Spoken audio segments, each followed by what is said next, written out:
Alright, next two things I'm going to do is install the bullet guide and fix this Galil knuckle here. You can see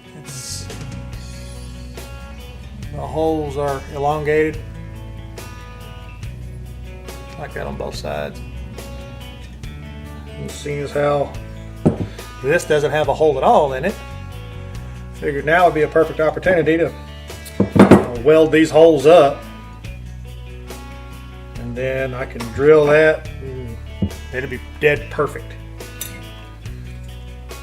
Now this one fits in here really loose. I mean, it doesn't really wobble around, but it just slides right in there perfectly. So that's a little looser than I want.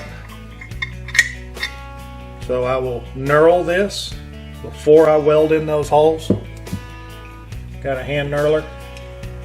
It will not put the fancy diamond pattern on it, and it just puts straight knurls in it, but it will still raise the metal. I will do that before I weld because the weld's going to be way harder than the rest of it.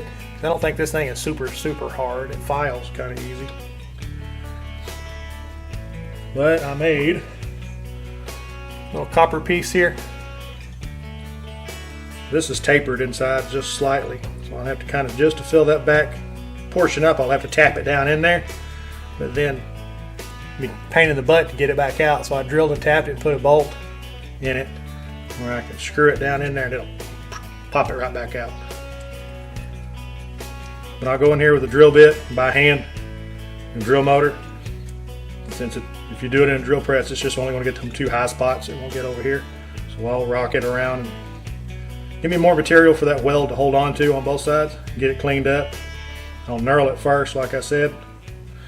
Now to take care of that. That way when I drill it, it's a perfect hole. Everything's super tight. I don't have to worry about anything wanting to wobble or move around on me since these are kind of jacked.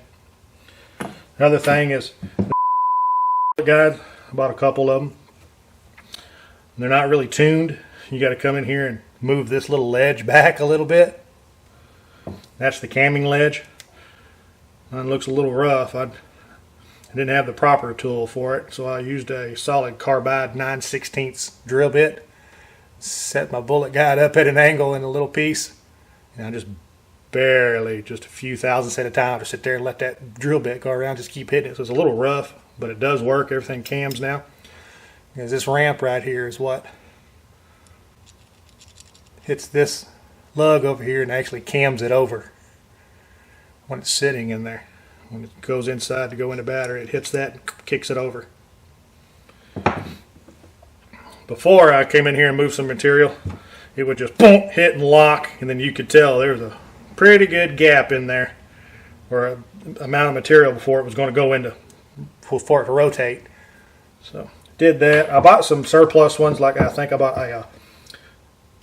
as a Polish and a Yugo milled bullet guides. They fit in there and work perfectly.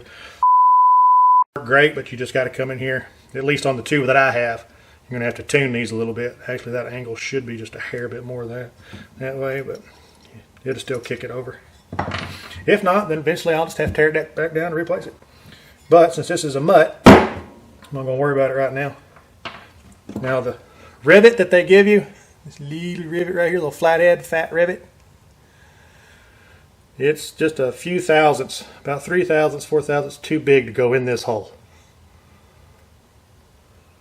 I mean, you can't get it in there. Now the hole that's in here is about 20 thousandths undersize. I don't know for a fact, but I would take a guess that it's that way for a reason, because this thing can go in here and it does move forward and backwards. That way you got a better chance of chasing your hole and getting them to line up. Because you'll notice, I can get it to, here we go. See, it will go forward and backwards. Forward, it's kind of out of sync there. You can see the material. If I push it back, the holes line up. So now when I chase this hole, it'll all line up. I can get my rivet in there. So that's going to be first, and then we'll get to doing this.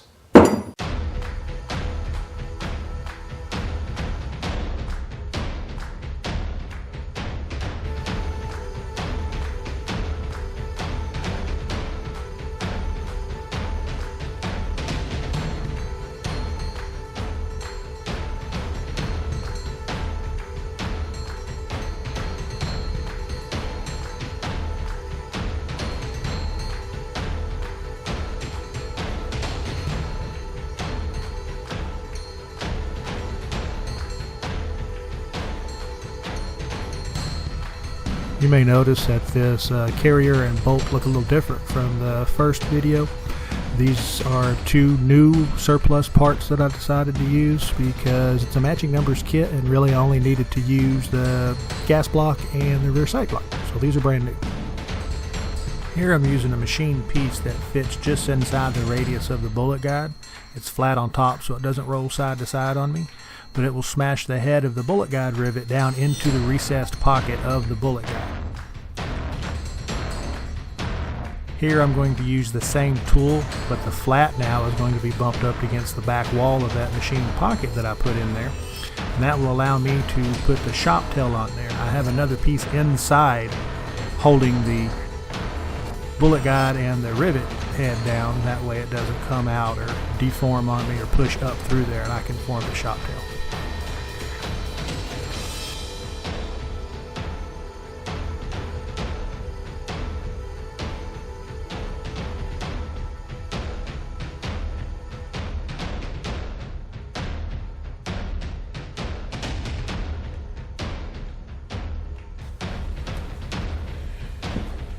Oh, we got it in there. We're in for this.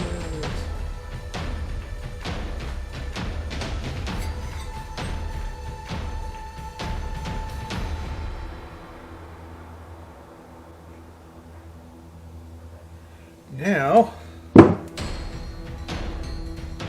to have to take care of this. Fix these holes. So I should go ahead and knurl it first.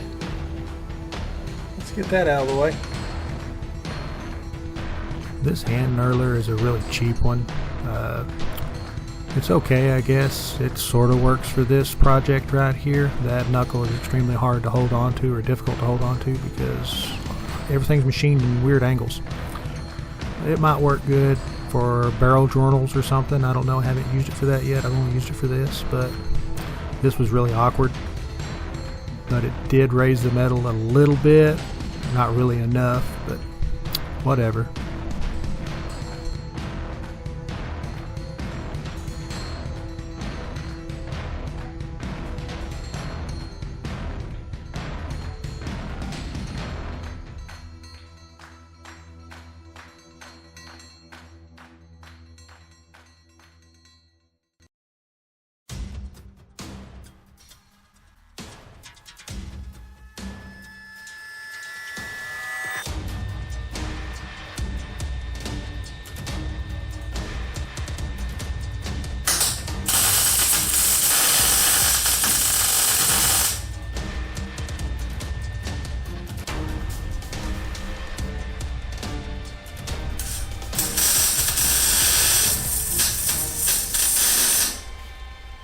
Okay, we got the holes welded in. Got to clean them up though. Oopies. That one looks alright. This one got a titty left on it. Oopsie. I'll clean them up. Now we got to see if with this brass piece will come out of here, or copper, excuse me, will come out of here. Or is it permanent?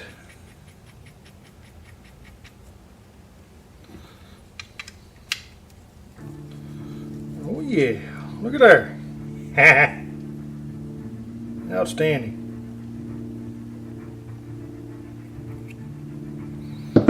Yay. That worked.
Here I'm lapping the lugs with lapping compound. I actually machined a fake barrel stub and pressed it in. I press it in just a little bit farther than what you would typically set headspace. That way it's really tight and the bolt just barely starts to rotate in. That way I can mimic the lugs on the surplus bolt to the brand new machined lugs inside the new receiver. Alright, hopefully you can see this. Looks pretty decent, but you can see how much contact we got on this lug right here. You also see a machine line in there. That's how much contact we got on that lug. And you can see where we got contact on that lug. Right up inside of that corner in there. See where it's shiny. Alright, there's a contact point right there. You can just see it. This darker section right here. See the shiny section? And then the gray section, or the darker section. That's our contact point inside that lug, inside the receiver.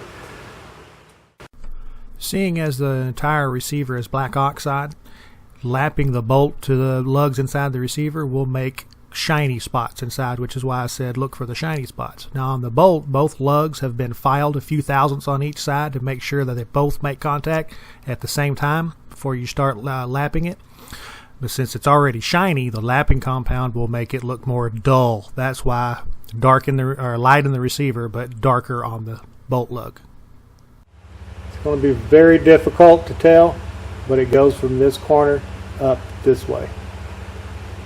Slightly discolored. You can see it with your eyes a lot better than what this camera's picking it up because it's wanting to reflect all the light.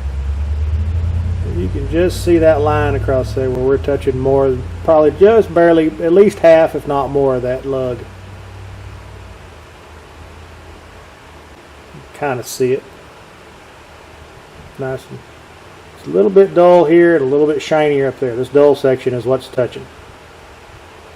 You can just see that line across there.